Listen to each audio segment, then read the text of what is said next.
Everyone, ಎಲ್ರಿಗೂ ನಮಸ್ಕಾರ. ಬನ್ನಿ ಇವತ್ತು ಕ್ವಿಕ್ ಆ್ಯಂಡ್ ಈಸಿಯಾಗಿ ಡ್ರೈ ಗೋಬಿ ಹೇಗೆ ಮನೇಲೆ ಮಾಡ್ಕೋಬೋದು ಅಂತ ನೋಡೋಣ.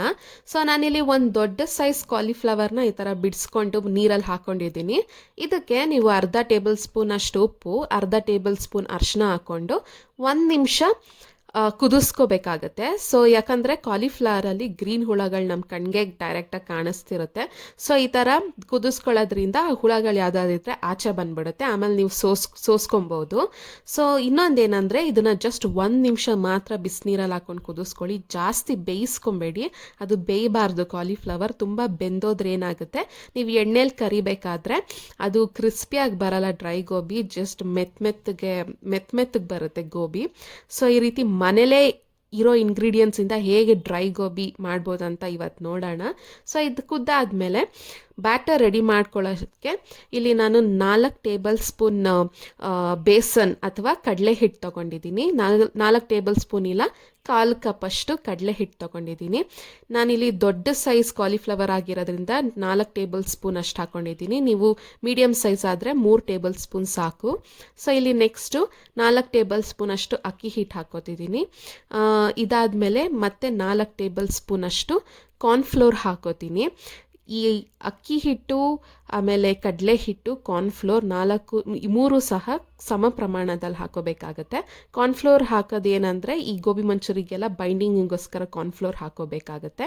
ಆಮೇಲೆ ಇಲ್ಲಿ ಒಂದು ದೊಡ್ಡ ಟೇಬಲ್ ಸ್ಪೂನ್ ಅಷ್ಟು ಶುಂಠಿ ಬೆಳ್ಳುಳ್ಳಿ ಪೇಸ್ಟ್ ಹಾಕೋತಿದ್ದೀನಿ. ಅದಾದಮೇಲೆ ರುಚಿಗೆ ತಕ್ಕಷ್ಟು ಖಾರ, ನಿಮ್ಗೆ ಎಷ್ಟು ಖಾರ ಬೇಕೋ ಅಷ್ಟು, ನಾನಿಲ್ಲಿ 2 ಟೇಬಲ್ ಸ್ಪೂನ್ ಹಾಕೋತಿದ್ದೀನಿ.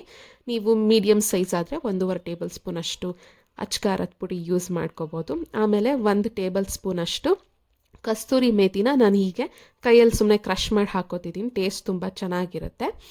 ಅದಾದಮೇಲೆ ಅರ್ಧ ಟೇಬಲ್ ಸ್ಪೂನ್ ಅಷ್ಟು ಕೊರಿಯಾಂಡರ್ ಪೌಡರ್ ಇಲ್ಲ ಧನಿಯಾ ಪೌಡರ್ ಮತ್ತು ಅರ್ಧ ಟೇಬಲ್ ಸ್ಪೂನ್ ಅಷ್ಟು ಗರಂ ಮಸಾಲ ಹಾಕೋತಿದ್ದೀನಿ. ಆಮೇಲೆ ರುಚಿಗೆ ತಕ್ಕಷ್ಟು ಉಪ್ಪು, ನಿಮ್ಗೆ ಎಷ್ಟು ಉಪ್ಪು ಬೇಕೋ ಅಷ್ಟು ಹಾಕ್ಕೊಳ್ಳಿ. ಅದಾದಮೇಲೆ ಸ್ವಲ್ಪ ನೀರು ಹೀಗೆ ಹಾಕ್ಕೊಂಡು ಒಂದು ಬ್ಯಾಟರ್ ಕನ್ಸಿಸ್ಟೆನ್ಸಿಗೆ ಕಲಿಸ್ಕೋಬೇಕಾಗತ್ತೆ. ನೆನಪಿರಲಿ, ಕೊರಿಯಾಂಡರ್ ಪೌಡರ್ ಮತ್ತು ಧನಿಯಾ ಪೌಡರ್ ಮತ್ತು ಗರಂ ಮಸಾಲನ ಜಾಸ್ತಿ ಹಾಕ್ಕೊಬೇಡಿ. ಎಷ್ಟು ಬೇಕೋ ಅಷ್ಟು, ಜಸ್ಟ್ ಅರ್ಧ 2 ಟೇಬಲ್ ಸ್ಪೂನ್ ಅಷ್ಟು ಹಾಕ್ಕೊಳ್ಳಿ, ಇಲ್ಲಾಂದರೆ ಅದು ಮಸಾಲ ಫ್ಲೇವರ್ ಬಂದ್ಬಿಡುತ್ತೆ.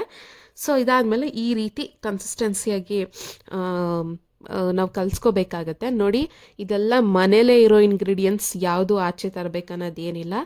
ಆಚೆ ಸಿಗೋ ಅಷ್ಟೇ ಇನ್ನೂ ಹೆಚ್ಚು ರುಚಿಯಾಗಿ ಮನೇಲೇ ಮಾಡ್ಕೊಬೋದು ಈ ಡ್ರೈ ಗೋಬಿ. ಸೊ ಈ ರೀತಿ ಬ್ಯಾಟರ್ ರೆಡಿ ಮಾಡ್ಕೊಂಡಾದ್ಮೇಲೆ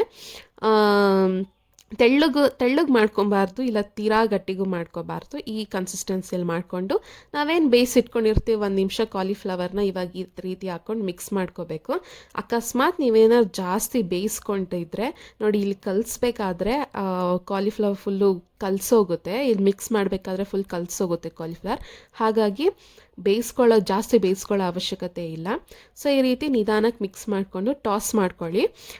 ಅವಾಗ ಜಸ್ಟ್ ಒಂದು ಕೋಟಿಂಗ್ ಆದರೆ ಸಾಕು. ತುಂಬ ತೀರಾ ಬಜ್ಜಿ ಥರ ಎಲ್ಲ ಡಿಪ್ ಆಗಬೇಕಂತ ಏನಿಲ್ಲ, ಜಸ್ಟ್ 1 ಕೋಟಿಂಗ್ ಆದರೆ ಸಾಕು. ಈ ಡ್ರೈ ಗೋಬಿಯಲ್ಲೇ ನಾವು ಗೋಬಿ ಮಂಚೂರಿ ಮಾಡ್ಕೊಳ್ಳೋದು.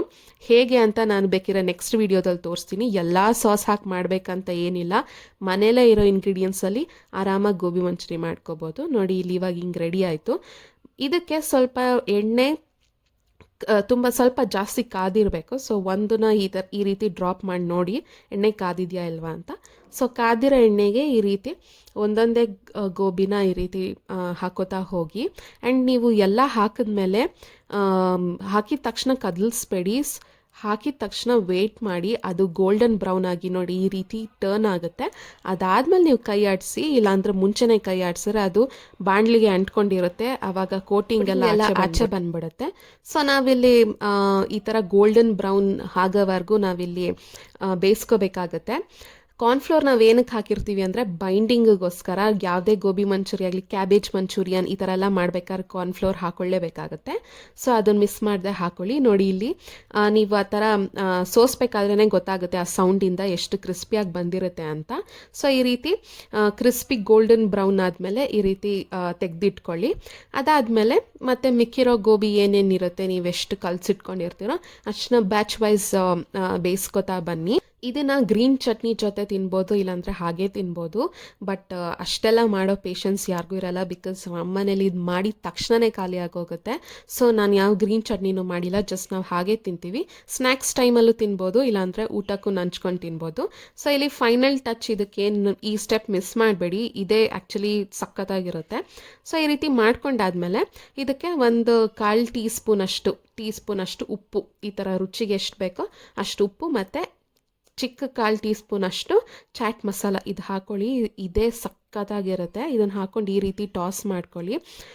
ಚಾಟ್ ಮಸಾಲ ಹಾಕೋದ್ರಿಂದ ಟೇಸ್ಟ್ ಇನ್ನೂ ಸಖತ್ತಾಗಿರುತ್ತೆ. ಸೊ ಅದನ್ನು ಮಿಸ್ ಮಾಡಬೇಡಿ, ಉಪ್ಪು ಚಾಟ್ ಮಸಾಲಾನ. ಸೊ ಹೀಗೆ ಹಾಕ್ಕೊಂಡು ಈ ಥರ ಟಾಸ್ ಮಾಡಾದ್ಮೇಲೆ ನಿಮಗೆ ಬೇಕಂದರೆ ನಾನು ಹೇಳ್ದಂಗೆ ಗ್ರೀನ್ ಚಟ್ನಿ ಜೊತೆ ತಿನ್ಬೋದು, ಇಲ್ಲಾಂದರೆ ಟೀ ಟೈಮಲ್ಲಿ ಸ್ನ್ಯಾಕ್ಸಾಗಿ ತಿನ್ಬೋದು, ಇಲ್ಲಾಂದರೆ ಮಧ್ಯಾಹ್ನದ ಊಟಕ್ಕೂ ತಿನ್ಬೋದು. ಇದು ಅಲ್ಲ ಅಂದರೆ ಇದರಿಂದನೇ ಗೋಬಿ ಮಂಚೂರಿ ಮಾಡ್ಕೊಂಡು ತಿನ್ಬೋದು. ಅದು ಅಷ್ಟೇ ಮನೇಲೇ ಆರಾಮಾಗಿ ಸಿಂಪಲಾಗಿ ಮಾಡ್ಕೊಬೋದು. ಇದರಲ್ಲಿ ಗೋಬಿ ಮಂಚೂರಿ ಮಾಡೋದ್ರಿಂದ ಇನ್ನೂ ಸಖತ್ತಾಗಿ ಗೋಬಿ ಮಂಚೂರಿ ಬರುತ್ತೆ.